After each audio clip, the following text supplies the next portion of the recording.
Halo teman-teman semua, selamat datang kembali di channel ini. Apa kabar kalian hari ini? Semoga selalu sehat dan dimudahkan dalam segala urusan. Sebelum kita mulai cerita yang penuh emosi dan pelajaran hidup ini, aku mau tanya dulu nih, kalian semua nonton dari mana? Tulis di kolom komentar ya, kota atau daerah kalian. Aku pengen tahu, siapa saja yang setia nonton channel ini dari berbagai penjuru. Dan jangan lupa juga, sambil nonton, like video ini, subscribe kalau kamu suka cerita-cerita seperti ini, dan aktifkan loncengnya supaya nggak ketinggalan cerita selanjutnya.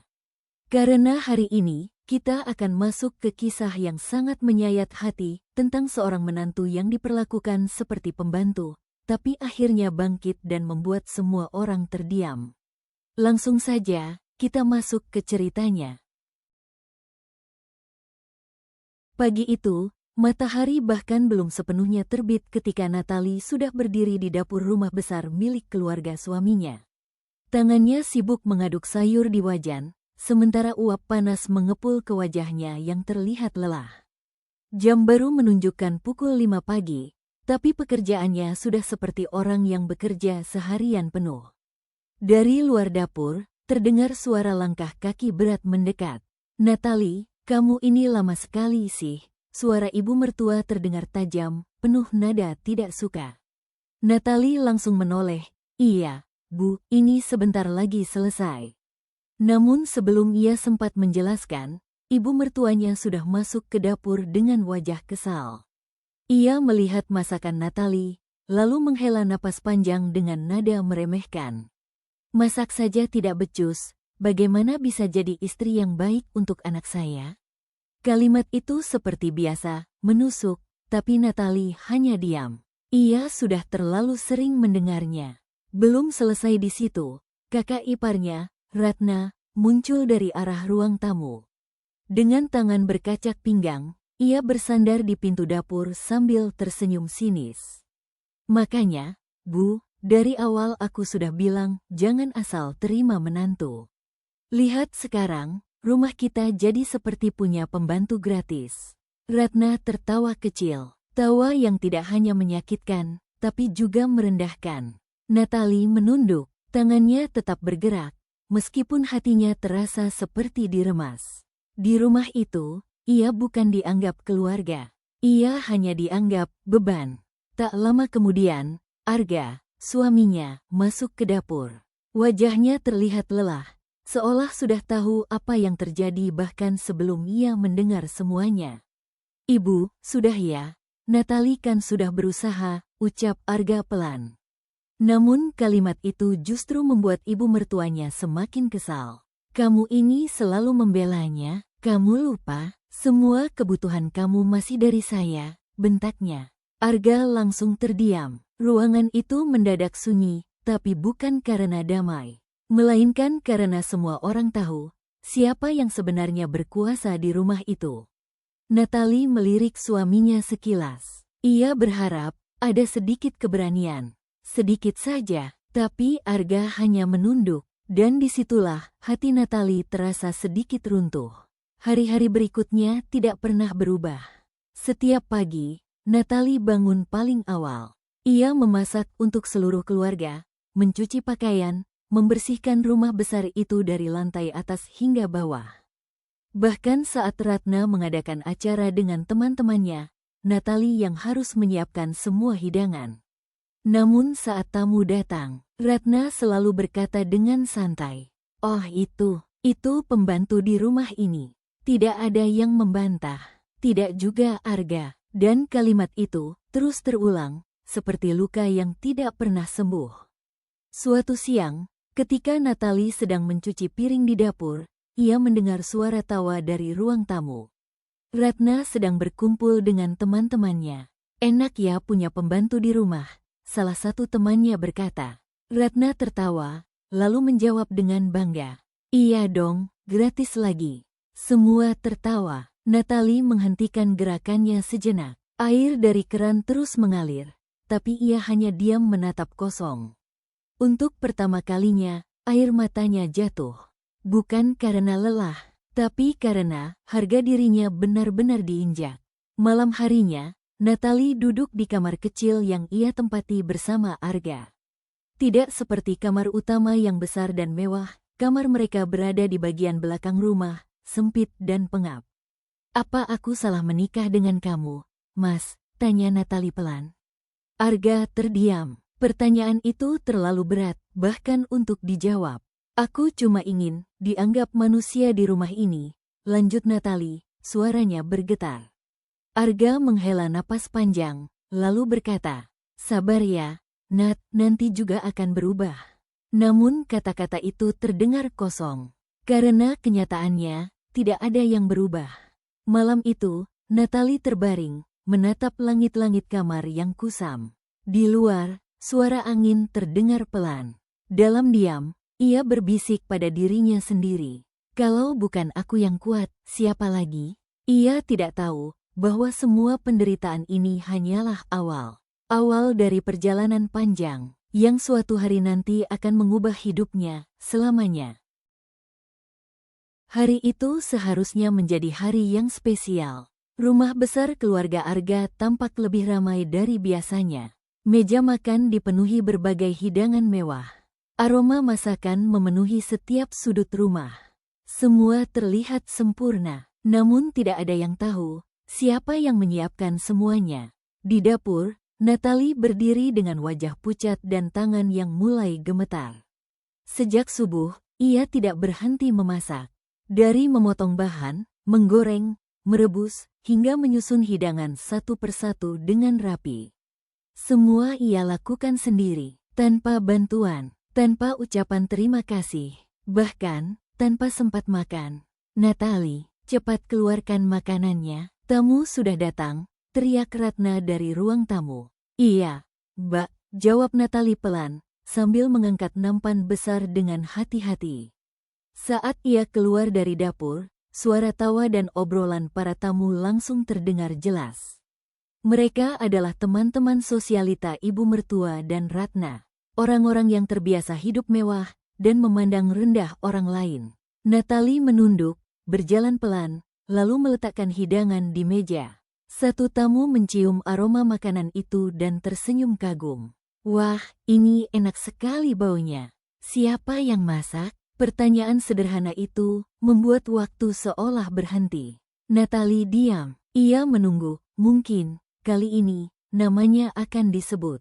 Namun, Ratna tertawa kecil, lalu menjawab dengan santai, "Oh itu, pembantu di rumah ini." Seketika, ruangan dipenuhi tawa kecil.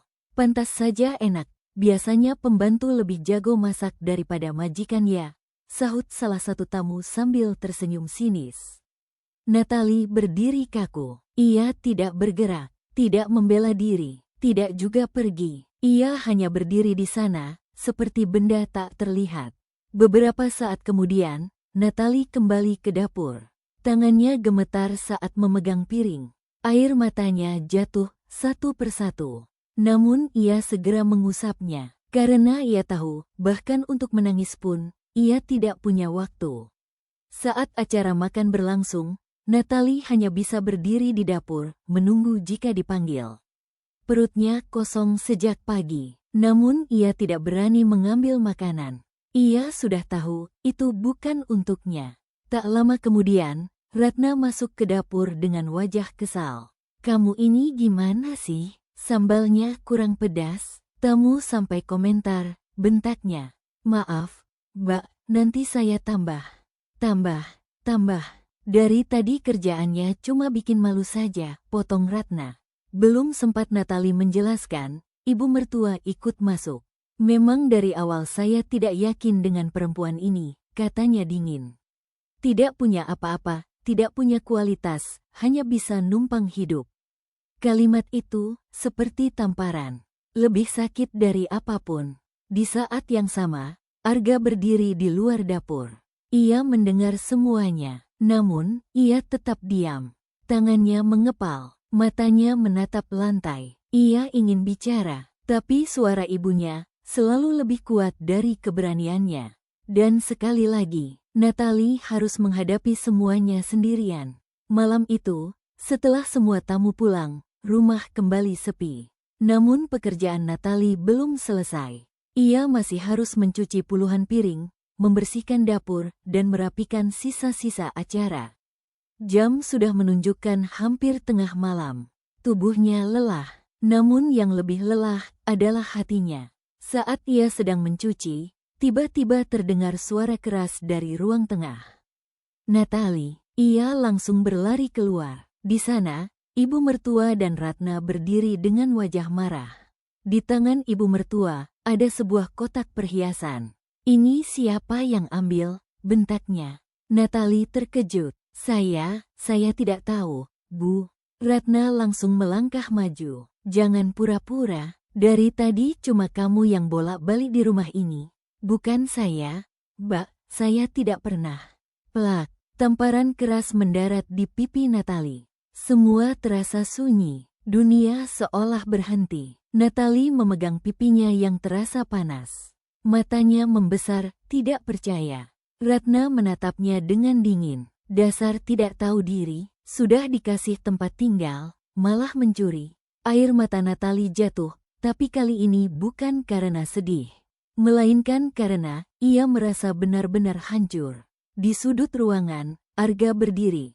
Ia melihat semuanya, dan kali ini, air matanya juga jatuh. Namun sekali lagi, ia tidak melakukan apa-apa. Malam itu, Natalie kembali ke kamarnya dengan langkah pelan. Pipinya masih terasa perih. Namun yang lebih sakit adalah kenyataan bahwa ia tidak punya siapa-siapa di rumah itu. Ia duduk di sudut ranjang. Diam, lama, hingga akhirnya ia berbisik, "Aku sudah tidak kuat." Dan tanpa ia sadari, malam itu adalah awal dari kehancuran. Sekaligus awal dari takdir baru yang akan mengubah hidupnya selamanya. Pagi itu terasa berbeda. Bukan karena lebih tenang, tapi karena terlalu sunyi. Tidak ada suara panggilan dari dapur. Tidak ada bentakan, tidak ada tawa sinis dari ruang tamu. Namun justru, kesunyian itu terasa menekan. Natalie duduk di tepi ranjang, memandangi cermin kecil di depannya. Bekas tamparan semalam masih terlihat samar di pipinya. Ia menyentuhnya perlahan. Bukan rasa sakitnya yang membuatnya terdiam, tapi kenangan dari kejadian itu. Untuk pertama kalinya, ia diperlakukan seperti pencuri. Dan yang paling menyakitkan, tidak ada satupun yang membelanya. Di luar kamar, suara langkah kaki terdengar cepat. Pintu terbuka tanpa diketuk. "Natalie, keluar kamu sekarang," teriak ibu mertua dengan nada tinggi. Natalie berdiri perlahan, jantungnya berdegup kencang. Saat ia keluar, suasana rumah sudah dipenuhi ketegangan. Ratna berdiri dengan tangan berkacak pinggang. Di meja ruang tengah, kotak perhiasan itu kembali tergeletak, tapi kali ini dalam keadaan terbuka. "Kosong. Sekarang kamu masih mau bilang tidak tahu?" kata Ratna tajam. Natalie menatap kotak itu, lalu menggeleng pelan. "Saya benar-benar tidak mengambilnya." "Cukup," bentak ibu mertua. "Dari awal saya sudah tidak percaya sama kamu. Sekarang terbukti, Bu, saya tidak apa, tidak tahu diri, tidak punya harga diri," potong Ratna dengan suara keras. Natalie mundur satu langkah. Tubuhnya gemetar. Ia merasa seperti berdiri di ruang pengadilan, tanpa pembela. Di sudut ruangan, Arga kembali berdiri. Namun kali ini, semua mata tertuju padanya. "Arga," panggil ibunya tegas. "Kamu masih mau membela istrimu ini?" Suasana mendadak hening. Natalie menatap Arga. Ada harapan di matanya. Harapan kecil yang tersisa. Arga menelan ludah. Tangannya mengepal. Ia tahu ini saatnya. Saat untuk memilih. Namun, suaranya pelan. "Aku tidak tahu harus bagaimana." Kalimat itu cukup untuk menghancurkan segalanya. Mata Natalie langsung berkaca-kaca. Bukan karena ia dituduh, tapi karena ia sadar, orang yang seharusnya berdiri di sisinya, justru tidak mampu melakukannya. Dan disitulah, hatinya benar-benar patah. "Sudah cukup," teriak ibu mertua. "Saya tidak mau perempuan seperti ini ada di rumah saya." Ratna tersenyum tipis. Akhirnya, Bu. Lalu ia menatap Natali dengan sinis. Kamu dengar itu? Kamu tidak diinginkan di sini. Natali berdiri diam, tidak menangis, tidak membantah. Ia hanya menatap lurus dengan mata yang kini kosong. Seolah semua rasa sudah habis. Beberapa menit kemudian, koper kecil tergeletak di depan pintu. Isinya hanya beberapa pakaian sederhana. Tidak ada barang berharga, karena memang tidak pernah ada yang benar-benar menjadi miliknya di rumah itu. Natali berdiri di ambang pintu. Langit mendung, angin berhembus pelan. Ia menoleh sekali lagi ke dalam rumah. Rumah yang dulu ia kira akan menjadi tempatnya pulang. Namun ternyata hanya tempat ia belajar tentang rasa sakit. Arga berdiri di belakangnya. Wajahnya penuh penyesalan. Nat, maaf, ucapnya pelan. Natali menutup matanya sejenak. Air mata jatuh. Namun kali ini, ia tidak menyeka. Mas, suaranya lirih. Aku tidak butuh kata maaf. Arga terdiam. Yang aku butuh, cuma satu hal, lanjut Natali. Ia menoleh, menatap Arga untuk terakhir kalinya. Keberanian kamu, yang ternyata tidak pernah ada. Kalimat itu, menusuk lebih dalam dari apapun. Dan tanpa berkata apa-apa lagi, Natali melangkah keluar. Langkahnya pelan, tapi pasti. Arga berdiri diam, tidak mengejar, tidak menahan. Dan disitulah, ia kehilangan segalanya. Hujan mulai turun. Natali berjalan di bawah rintiknya, membawa koper kecilnya. Sendirian, namun untuk pertama kalinya, ia tidak merasa lemah. Karena di balik rasa sakit itu, ada sesuatu yang mulai tumbuh. Sebuah tekad, sebuah keberanian untuk memulai hidup baru. Ia berhenti sejenak di pinggir jalan, menarik napas dalam, lalu berbisik, aku akan bangkit. Dan tanpa ia sadari, keputusan paling menyakitkan itu akan menjadi awal dari kehidupan yang jauh lebih besar dari yang pernah ia bayangkan.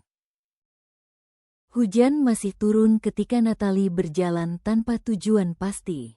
Langkahnya berat, bajunya basah, dan koper kecil di tangannya terasa semakin berat, seolah membawa seluruh luka yang baru saja ia alami. Namun kali ini, ia tidak berhenti. Ia tahu tidak ada tempat untuk kembali.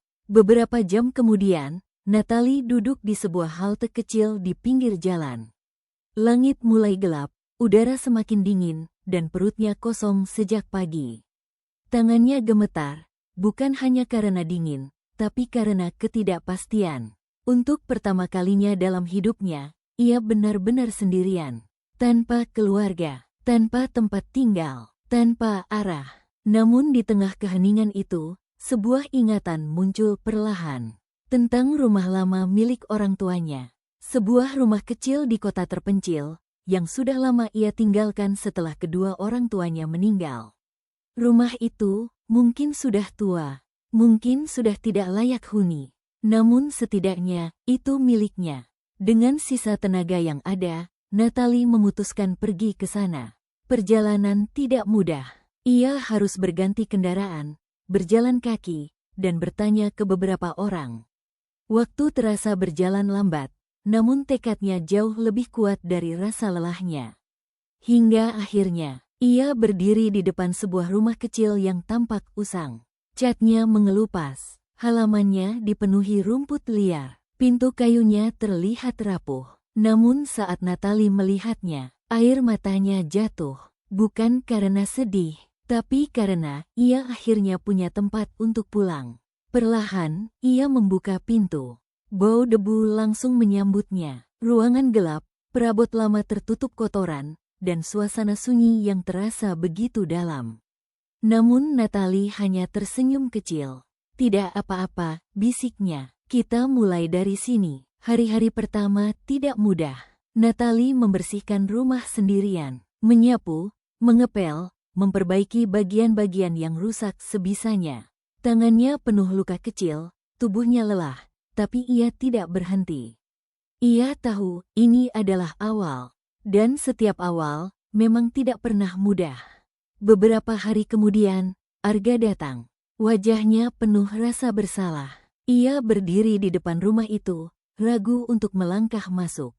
"Nat," panggilnya pelan. Natalie yang sedang menyapu berhenti. Ia menoleh, dan untuk beberapa detik waktu seolah berhenti. Arga menunduk. "Aku tidak bisa tinggal di sana lagi," katanya lirih. "Aku salah, dan aku ingin memperbaikinya." Natalie diam. Ia menatap Arga lama. Banyak luka di hatinya, tapi juga ada kenangan yang tidak bisa dihapus begitu saja. "Aku tidak janji semuanya akan langsung baik," jawab Natalie akhirnya.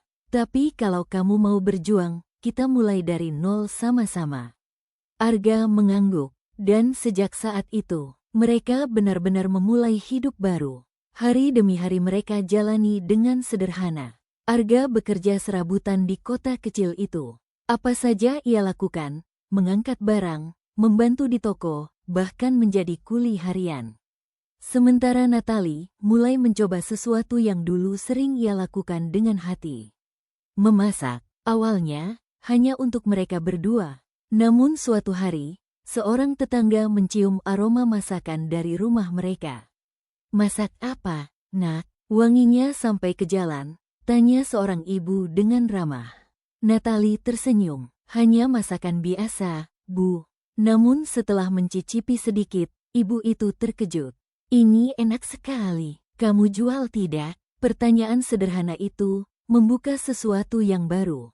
Keesokan harinya, Natalie mencoba membuat beberapa porsi makanan dan menjualnya ke warga sekitar.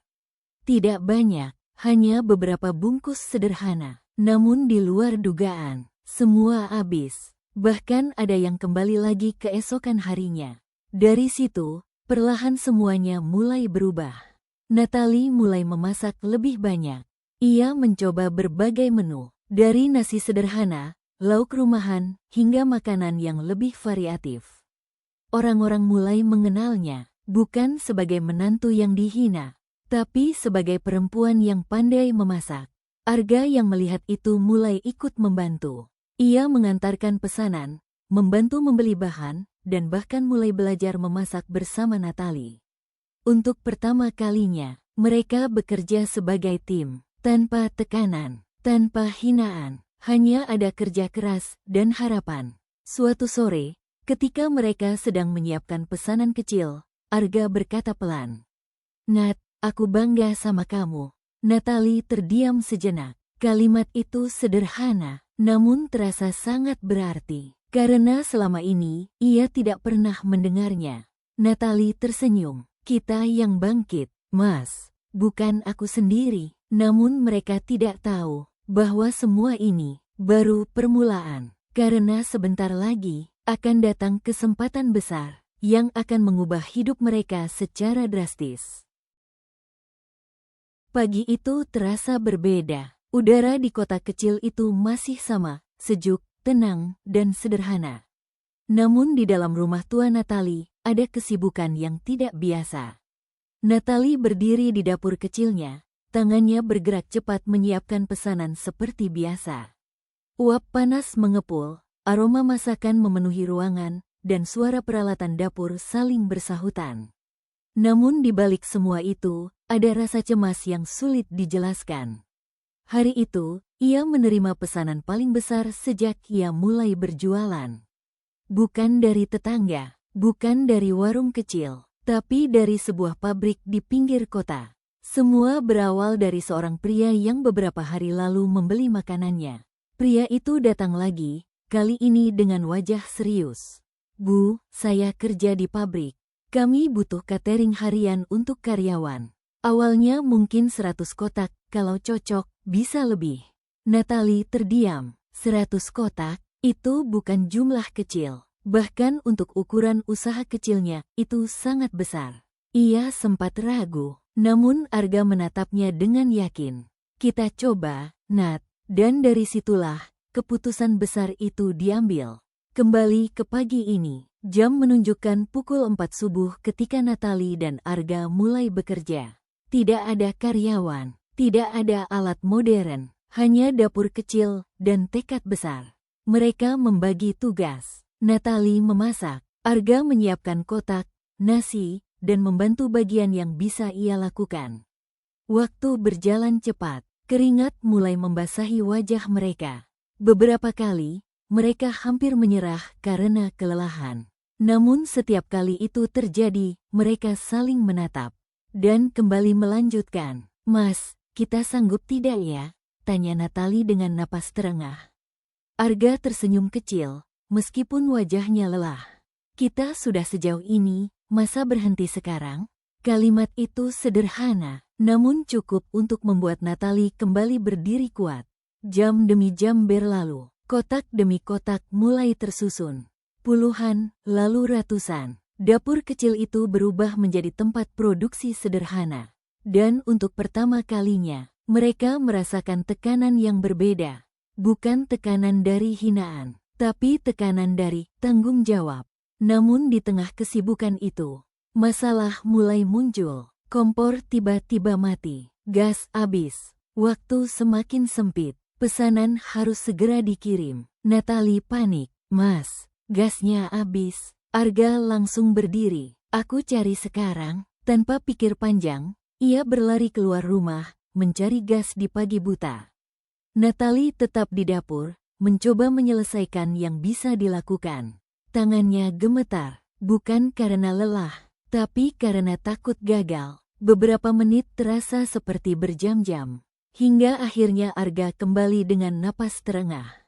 "Ada, kita lanjut." Mereka kembali bekerja, lebih cepat, lebih fokus, lebih berjuang dari sebelumnya. Dan akhirnya, pesanan itu selesai. 100 kotak makanan tersusun rapi. Natalie menatapnya dengan mata berkaca-kaca. Ia tidak percaya, mereka berhasil. Arga segera mengantarkan pesanan itu ke pabrik. Sementara Natalie duduk di dapur, tubuhnya lemas, tapi hatinya penuh harap. Waktu terasa berjalan sangat lambat. Ia menunggu kabar, menunggu hasil dari kerja keras mereka.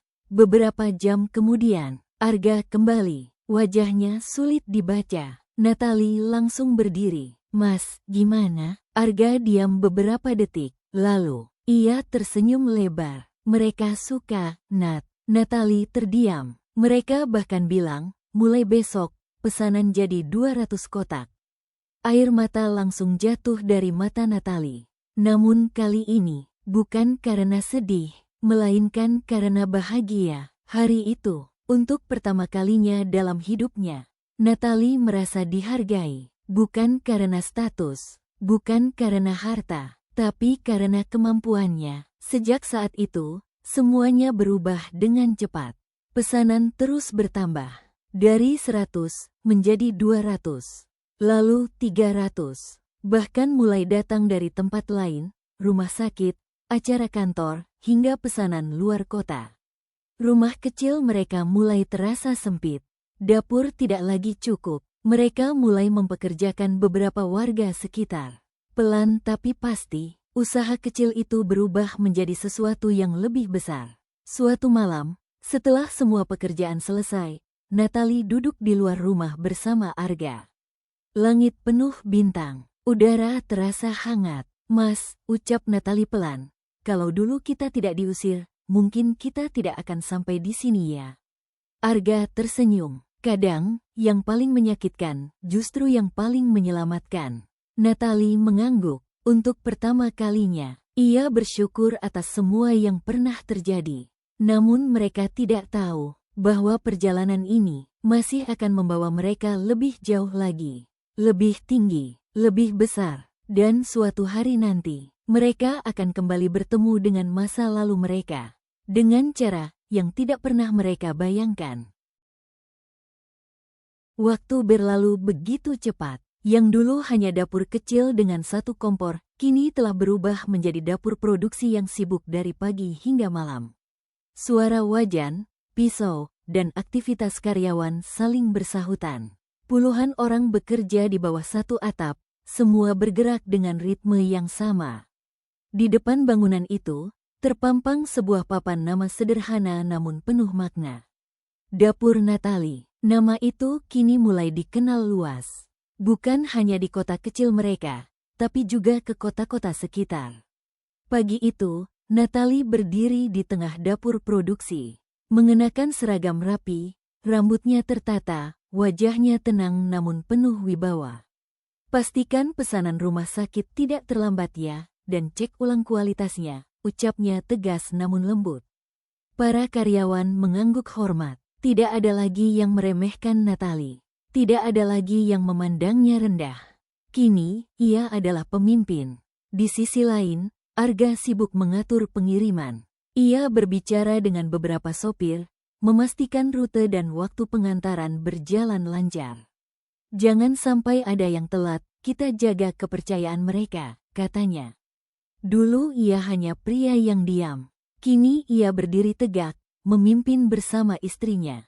Namun di tengah kesibukan itu, sebuah mobil hitam berhenti di depan tempat usaha mereka. Mobil itu tampak asing, pintu terbuka perlahan, dan dari dalam, turun dua sosok yang sangat dikenal. Ibu mertua Natalie dan Ratna. Langkah mereka pelan, namun wajah mereka tidak lagi seperti dulu. Tidak ada lagi kesombongan, tidak ada lagi senyum merendahkan. Yang ada, hanya kegelisahan. Natalie yang sedang memeriksa pesanan di depan, tiba-tiba berhenti. Matanya membesar, tubuhnya kaku. Waktu seolah berhenti. Semua kenangan, semua luka, semua hinaan, kembali terlintas dalam sekejap. Arga yang melihat ke arah pintu juga terdiam. Tangannya mengepal, namun kali ini bukan karena takut, melainkan karena ia tahu masa lalu mereka benar-benar datang kembali. Beberapa detik berlalu dalam keheningan, hingga akhirnya ibu mertua itu melangkah maju. Natalie, suaranya pelan, tidak ada nada tinggi, tidak ada bentakan, hanya suara yang terdengar lemah. Ratna berdiri di belakangnya, kali ini tanpa sikap sombong, tanpa tangan berkacak pinggang. Ia hanya menunduk. Para karyawan mulai memperhatikan. Suasana berubah, namun Natalie tetap berdiri tegak. Ia tidak mundur, ia tidak menunduk. Ada apa? Tanya Natalie akhirnya. Suaranya tenang, namun tegas. Ibu mertua itu menarik napas panjang. Kami butuh bantuan. Kalimat itu sederhana, namun terasa sangat berat. Arga menatap ibunya, tidak percaya. Wanita yang dulu begitu keras, kini berdiri dengan suara yang hampir gemetar. Kami sudah tidak punya apa-apa lagi, lanjutnya. Rumah besar mereka telah dijual, bisnis keluarga bangkrut, dan orang-orang yang dulu mengelilingi mereka pergi satu persatu. Ratna akhirnya bicara. Kami salah, Nat, suaranya lirih. Kami benar-benar salah. Air mata mulai menggenang di matanya. Natalie terdiam, hatinya bergejolak. Di satu sisi, ia teringat semua yang pernah ia alami. Tamparan, hinaan, perlakuan yang merendahkan. Namun di sisi lain, ia melihat dua orang yang kini benar-benar berbeda. Sekarang kalian datang karena butuh, tanya Natalie pelan. Tidak ada emosi berlebihan, namun setiap kata terasa tajam. Ibu mertua itu menunduk. Iya, jawaban jujur, tanpa pembelaan. Suasana kembali sunyi, hanya suara aktivitas dapur yang samar terdengar dari dalam. Arga melangkah mendekat ke Natalie. Nat, ucapnya pelan, namun ia tidak melanjutkan. Karena keputusan ini bukan lagi miliknya. Semua mata tertuju pada Natalie. Perempuan yang dulu dianggap tidak berarti, kini menjadi penentu. Natalie menarik napas panjang. Ia menatap mereka berdua, lama, sangat lama, seolah menimbang semua yang pernah terjadi. Dengan semua yang ada di hadapannya sekarang, aku tidak akan membalas apa yang kalian lakukan dulu, ucap Natalie akhirnya. Mereka terkejut, namun Natalie belum selesai. Tapi itu bukan berarti aku lupa. Kalimat itu membuat mereka terdiam. Natalie melangkah sedikit lebih dekat. Kalau kalian datang untuk bekerja, aku bisa bantu. Ratna langsung mengangkat wajahnya. Harapan muncul di matanya. Tapi di sini, lanjut Natalie, tidak ada keluarga, tidak ada status. Hening, semua orang sama. Ibu mertua itu mengangguk pelan. Air matanya jatuh. Kami siap, dan disitulah segalanya berubah. Hari-hari berikutnya menjadi sesuatu yang tidak pernah dibayangkan. Ibu mertua Natalie kini bekerja di dapur, membantu membersihkan, menyiapkan bahan, tanpa perlakuan khusus, tanpa keistimewaan. Ratna juga ikut bekerja. Dulu ia selalu berdiri sambil memerintah. Kini ia berdiri berjam-jam membantu produksi. Tangannya mulai kasar, tubuhnya lelah, namun ia tidak mengeluh. Beberapa karyawan sempat bertanya-tanya, namun Natalie tidak pernah menjelaskan. Ia hanya berkata, "Di sini, semua belajar." Suatu sore, Ratna duduk di sudut dapur, kelelahan. Natalie menghampirinya, memberikan segelas air. Ratna menatapnya dengan mata yang berbeda. "Terima kasih," ucapnya pelan. Natalie hanya mengangguk, tidak lebih. Bukan karena ia masih marah, tapi karena beberapa luka tidak perlu dibalas. Cukup dipahami. Malam itu, Natalie berdiri di luar bangunan usahanya, melihat lampu-lampu yang masih menyala, melihat orang-orang yang bekerja, melihat kehidupan yang ia bangun dari nol. Arga berdiri di sampingnya. "Kamu kuat sekali, Nat," ucapnya. Natalie tersenyum kecil. "Aku cuma belajar dari rasa sakit. Dan untuk pertama kalinya, masa lalu yang dulu menyakitkan, kini tidak lagi menakutkan." Namun perjalanan mereka belum selesai. Karena satu langkah lagi akan membawa mereka ke puncak, ke titik di mana semua akan benar-benar berubah. Siang itu, matahari bersinar terang di atas kota kecil yang dulu terasa sunyi. Namun kini, tempat itu berubah. Di depan bangunan besar bertuliskan, "Dapur Natalie, pusat produksi, puluhan kendaraan keluar masuk. Truk pengiriman, mobil operasional, dan para pekerja yang sibuk hilir mudik membawa pesanan." Dari dapur kecil yang hampir roboh, kini telah menjadi pusat usaha besar. Di dalamnya, Natalie berdiri di lantai produksi utama. Langkahnya tenang, tatapannya tajam, namun wajahnya tetap sederhana. Ia mengamati setiap proses dengan detail. "Pastikan semua pesanan kota A selesai sebelum jam 3 dan cek ulang kualitas packingnya," ucapnya tegas. Semua karyawan bergerak cepat. Tidak ada yang berani bekerja asal-asalan. Karena mereka tahu, di balik kelembutan Natalie, ada perjuangan yang luar biasa. Arga datang menghampiri, membawa laporan. "Nat, kita dapat kontrak baru lagi dari luar kota. Jumlahnya besar," katanya dengan nada tidak percaya. Natalie membaca sekilas. Tangannya sedikit bergetar. Namun kali ini, bukan karena takut, melainkan karena ia sadar sejauh apa mereka sudah melangkah. "Mas," ucap Natalie pelan, "dulu kita bahkan tidak tahu besok makan apa." Arga tersenyum. "Iya, dan sekarang kita memikirkan bagaimana memberi makan ribuan orang setiap hari." Mereka saling menatap dan tersenyum. Namun di tengah semua kesuksesan itu, ada sesuatu yang perlahan terasa berbeda. Siang semakin terik, aktivitas semakin padat. Namun di sudut dapur, seorang wanita tua tampak sedikit sempoyongan. Ibu mertua Natalie. Sejak bekerja di sana, ia tidak pernah mengeluh. Ia menjalani semua pekerjaan dengan diam, membersihkan, menyusun, membantu, seolah ingin menebus semua kesalahan masa lalu. Namun hari itu, tubuhnya tidak lagi sekuat biasanya. Tangannya gemetar, napasnya berat, namun ia tetap memaksakan diri. Hingga akhirnya, sebuah piring jatuh dari tangannya. Prang, semua orang menoleh, dan dalam hitungan detik, ia terjatuh.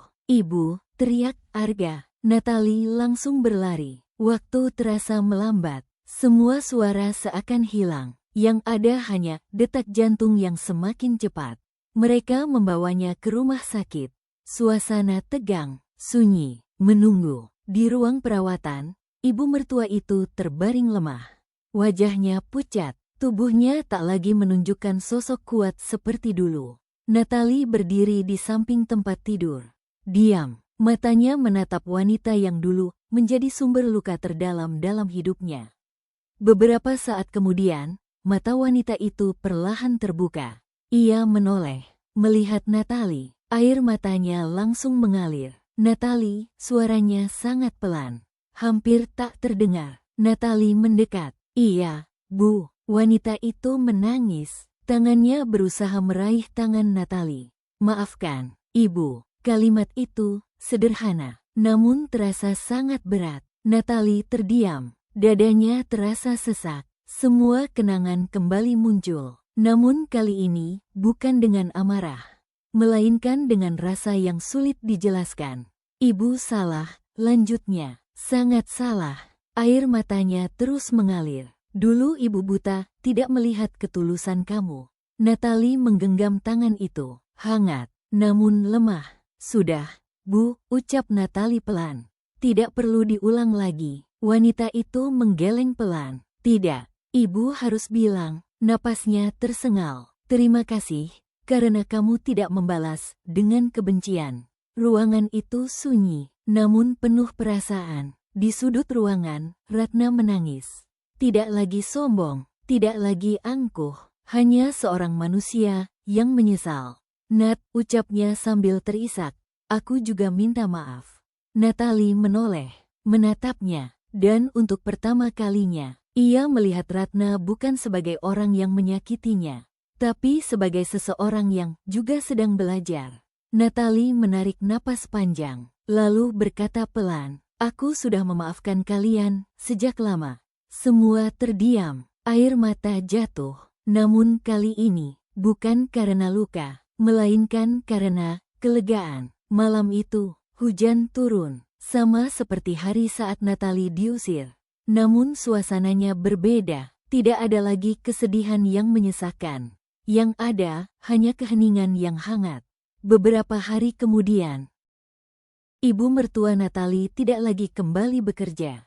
Tubuhnya tidak cukup kuat, namun ia tinggal bersama mereka. Di rumah baru, rumah yang besar, indah, dipenuhi bunga, dan penuh dengan kehidupan. Suatu pagi, matahari terbit dengan lembut. Cahaya hangat menyinari halaman rumah. Natalie berdiri di sana, melihat sekeliling. Arga datang dari belakang. Masih tidak percaya ya? Tanyanya.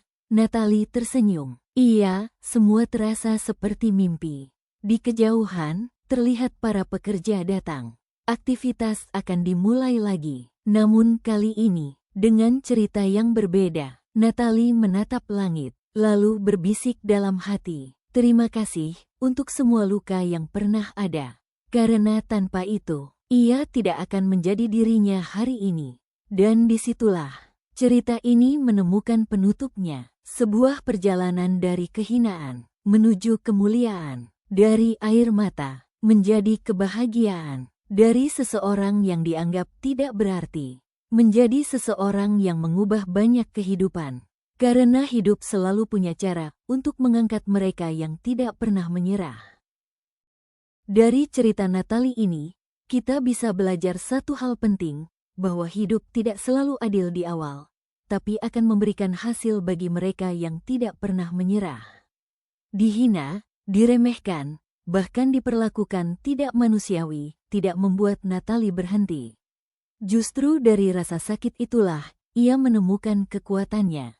Kita juga belajar bahwa kesabaran bukan berarti lemah, dan kebaikan tidak pernah benar-benar sia-sia, karena pada akhirnya waktu akan membuktikan segalanya. Siapa yang tulus akan dimuliakan, dan siapa yang menyakiti akan belajar dari penyesalannya. Terima kasih banyak untuk kalian semua yang sudah menonton cerita ini sampai selesai. Jangan lupa untuk like, subscribe, dan tulis di kolom komentar, kalian nonton dari mana dan bagaimana pendapat kalian tentang kisah ini. Dan aktifkan juga tombol loncengnya, supaya kalian tidak ketinggalan cerita-cerita menarik berikutnya. Terima kasih, dan sampai jumpa di cerita selanjutnya.